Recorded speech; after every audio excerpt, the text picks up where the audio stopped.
Ang tunog ay isang makapangyarihang kasangkapan sa paggawa ng pelikula. Sa mga horror film, marahil ito ang pinakamahalagang elemento sa lahat. Ang naririnig natin ay maaaring mas nakakatakot kaysa sa nakikita natin sa screen. Maaring ipaisip sa atin ng ating mga tenga ang mga kakilakilabot na bagay na hindi natin nakikita.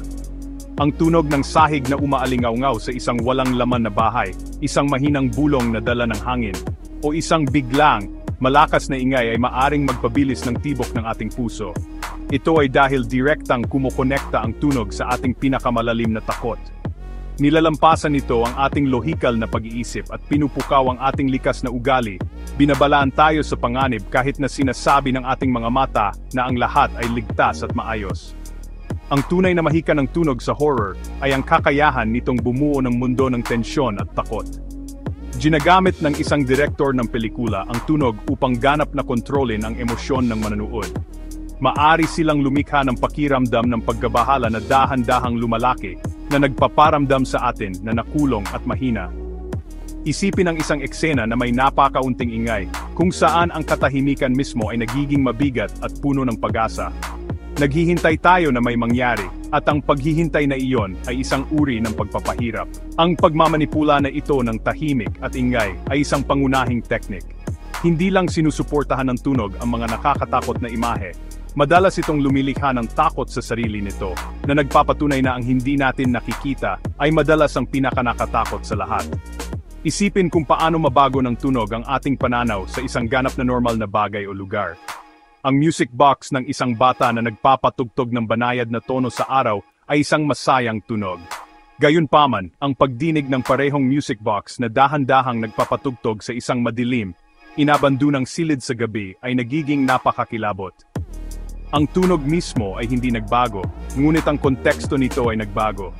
Mahusay na ginagamit ng mga horror film ang konseptong ito, kinukuha ang pang-araw-araw na tunog at binabaluktot ang mga ito sa mga senyales ng nalalapit na kapahamakan. Ang pamilyar ay nagiging hindi pamilyar, ang ligtas ay nagiging banta, at ang ating pakiramdam ng seguridad ay ganap na nawasak, lahat sa pamamagitan ng maingat at sinadyang paggamit ng ating naririnig. Sa huli, ang tunog ang buhay ng horror dahil ginagawa nitong totoo ang hindi ka panipaniwala. Ang isang halimaw sa screen ay maaring magmukhang peke, ngunit kung ang dagundong nito ay yayanig sa sinehan at ang basa nitong mga yapak ay lumalabas ng may nakakadiring linaw, naniniwala tayo dito. Nagbibigay ang tunog ng bigat, tekstura, at buhay sa mga horrors na ipinapakita sa atin. Isinasara nito ang agwat sa pagitan ng katang-isip na mundo ng pelikula at ng ating sariling realidad. Pinapapikit tayo nito, pinapatalon, at pinapatakip ang ating mga mata. Kung wala ang maingat na ginawang soundscape, halos mawawalan ng kapangyarihan ng isang horror movie na tunay na takutin tayo, na nag-iwan lamang ng mga tahimik na larawan na nabigo na salakayin ang ating isipan at guluhin ang ating mga panaginip. Upang maunawaan kung paano tayo tinatakot ng mga horror film gamit ang tunog, kailangan muna nating matutunan ang dalawang pangunahing uri ng tunog na ginagamit, Foley at sound effects. Maaring magmukha silang magkatulad, ngunit iba ang pagkakagawa sa kanila at nagsisilbi sila ng natatanging layunin sa pagbuo ng audio world ng isang pelikula. Ang Foley ay ang sining ng paglikha ng mga custom na sound effect para sa isang pelikula sa post-production. Ito ang mga natural, pang-araw-araw na tunog na perpektong nakasynchronize sa mga aksyon ng mga karakter sa screen. Ipinangalan ito sa inventor nito, si Jack Foley, isang pioneer na nakaintindi na ang mga tunog na naitala sa panahon ng paggawa ng pelikula ay madalas na hindi malinaw o sapat na epektibo para sa huling pelikula. Ang mga Foley artist ay parang mga sound magician. Nagtatrabaho sila sa isang special na studio na puno ng iba't ibang bagay na ginagamit nila upang muling likhain ang mga tunog ng buhay. Halimbawa, upang likhain ang tunog ng mga yapak, ang isang Foley artist ay manonood ng karakter sa screen at lalakad sa iba't ibang ibabaw, tulad ng graba, kahoy, o karpet. Habang nakasuot ng angkop na sapatos, maari silang magkalampag ng damit upang tumugma sa galaw ng isang karakter o magputol ng tangkay ng kinsay upang gayahin ang tunog ng nabaling buto. Ang mga tunog na ito ay ginagawa ng live habang pinapanood ang pelikula. Tinitiyak na ang bawat banayad na detalye ng audio ay perpektong tumutugma sa visual na aksyon na nagpaparamdam sa mundo ng pelikula na napakatotoo at naroroon. Sa kabilang banda, mayroon tayong sound effects na madalas na tinatawag na SFX. Ito ang mga tunog na karaniwang hindi nililikha ng isang live na pagganap sa isang studio. Sa halip, kinukuha ang mga ito mula sa malalaking digital library o dinisenyo mula sa simula gamit ang mga computer at synthesizer. Ang mga sound effect ay maaring kahit ano mula sa makatotohanang dagundong ng isang leon hanggang sa ganap na katang-isip na tunog ng isang laser gun. Hindi sila limitado sa mga aksyon ng tao. Sa klaw ng mga tunog na ito ang buong kapaligiran ng pelikula, kabilang ang panahon, pagsabog, ingay ng hayop, at mga supernatural na pangyayari na walang katumbas sa totoong mundo, na nagbibigay sa sound designer ng walang limitasyong palette na magagamit. Parehong mahalaga ang Foley at sound effects para sa paglikha ng kumpleto at nakakaingganyong karanasan sa audio, lalo na sa genre ng horror. Pinagbabatayan ng Foley ang pelikula sa isang tactile na realidad na ginagawang tunay at malapit ang bawat paghawak at galaw ng karakter. Ang mga sound effect sa kaibahan ay nagpapalawak ng mundo lampas sa normal, nagpapakilala ng mga elementong kakaiba, nakakatakot o kabilang sa ibang mundo. Ang isa ay nagbibigay ng mga malapit, nakasentro sa tao na ingay, habang ang isa naman ay naghahatid ng malaki, atmospheric at kahanga-hangang tunog.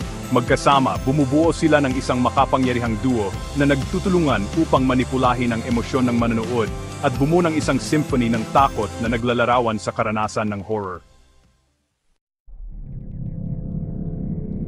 Ang pagkakaiba sa pagitan ng Foley at sound effects ay nagiging napakalinaw kapag tiningnan natin kung paano sila ginagamit upang lumikha ng horror. Ang Foley ay tungkol sa personal, malapit na tunog ng takot. Isipin ang isang karakter na nagtatago sa isang aparador. Ang mabilis, mababaw na paghinga na naririnig mo ay Foley. Ang mahinang kaluskos ng leather jacket habang sinusubukan nilang hindi gumalaw ay Foley. Ang tunog ng kanilang nanginginig na kamay na nakabagsak ng isang maliit na kahon ay Foley din. Dinadala tayo ng mga tunog na ito ng direkta sa karanasan ng karakter. Nararamdaman natin ang kanilang takot dahil naririnig natin ang maliliit, tiyak na ingay na ginagawa ng kanilang katawan at ng kanilang agarang kapaligiran na lumilikha ng matindi at nakakapanikip na koneksyon sa kanilang kalagayan. Suriin pa natin ang mga halimbawa ng Foley sa isang klasikong senaryo ng horror. Kapag dahan-dahang umaakyat ang isang mamamatay tao sa hagdan, ang natatanging tunog ng bawat yapak sa luma, umungol na kahoy ay isang obra maestra ng sining ng Foley. Nagtatayo ito ng suspense sa bawat hakbang.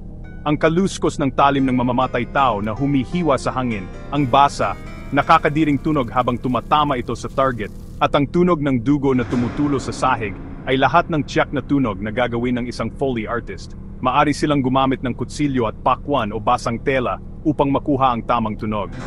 Ginagawa ng Foley na maging totoo at nakakagulo ang karahasan, na mas nakakatakot kaysa sa simpleng pagtingin dito. Gayunpaman, ang mga sound effect ay gumagana sa isang mas malaki at mas atmospheric na sukat. Sila ang mga tunog na naglalarawan sa halimaw o sa supernatural na banta mismo. Ang hindi makamundong sigaw ng isang multo, ang malalim, malakas na unggol ng isang nilalang na hindi umiiral, o ang baluktot, demonyong boses na nagmumula sa isang telepono, ay lahat ay nilikha bilang sound effect. Ang mga tunog na ito ay idinisenyo upang maging hindi natural at nakakabahala. Sinisira nila ang mga patakaran ng ating normal na mundo at nagpapahiwatig na mayroong masama at makapangyarihang nilalang.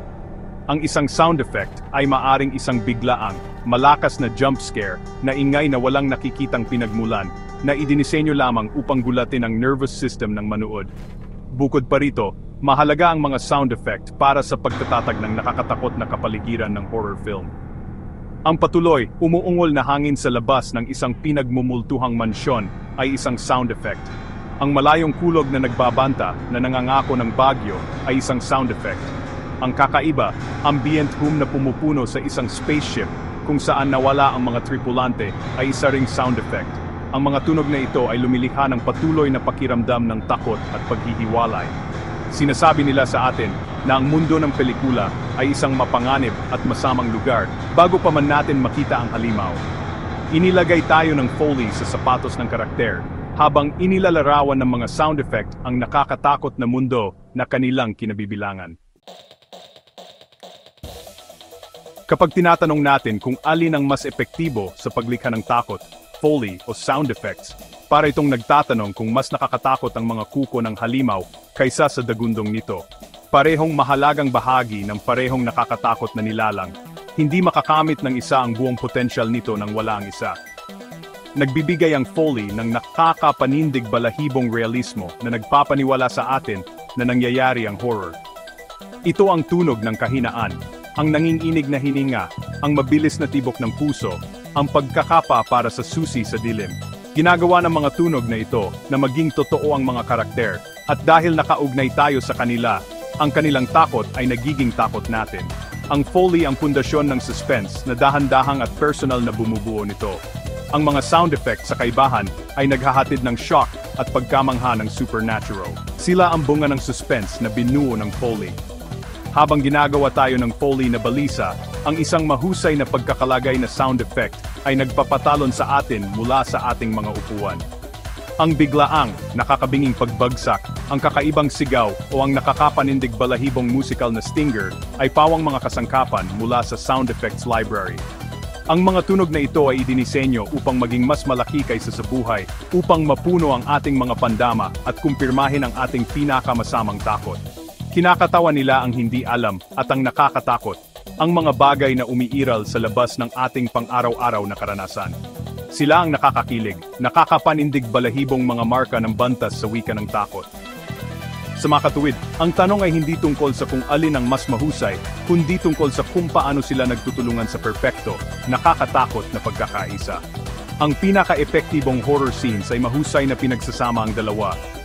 Isipin ang tahimik na tensyon ng isang karakter na nagtatago, mga tunog ng Foley ng paghinga, kaluskos ng damit, na biglang nabasag ng halimaw na bumagsak sa dingding, isang malakas, komplikadong sound effect. Ang mga tunog ng Foley ang nagparamdam sa atin ng pag-aalala at tensyon, na nagparamdam ng epekto ng sound effect ng daang beses na mas malakas. Ang isa ay nagbubuo ng presyon, at ang isa ay nagbibigay ng paputok na paglabas. Ang dinamikong pagtutulungan na ito ang tunay na naglalarawan sa mahusay na disenyo ng tunog ng horror. Sa konklusyon, kung pipilitin kang pumili kung aling elemento ang mas masama ang epekto, ang argumento ay bahagyang pumapanig sa Foley. Habang ang mga sound effect ay nagbibigay ng malalaking takot, ang Foley ang nakakapasok sa ating balat at nananatili doon. Ito ang banayad, makatotohanang tunog na nagpaparamdam sa isang eksena na hindi komportable ang pagiging totoo. Ito ang tunog na gumagaya sa ating sariling karanasan sa takot, na nagiging personal ang horror. Ang jump scare mula sa isang sound effect ay tapos sa isang segundo, ngunit ang alaala ng mabagal, sinasadya, at perpektong malinaw na mga yapak na nilikha ng isang Foley artist ay susundan ka pauwi at alingaw-ngaw sa mga pasilyo ng iyong sariling isipan matagal pagkatapos magtapos ang pelikula.